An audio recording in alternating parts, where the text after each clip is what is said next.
Kumusta mga kaibigan? Ipapakita ko ngayon kung ano ang gagawin kung hindi dumating ang verification code mula sa Facebook. May ilang paraan para dito.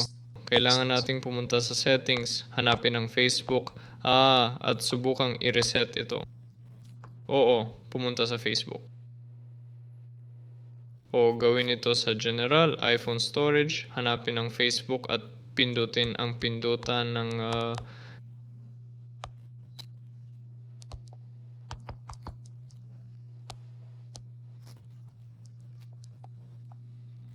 ganyan.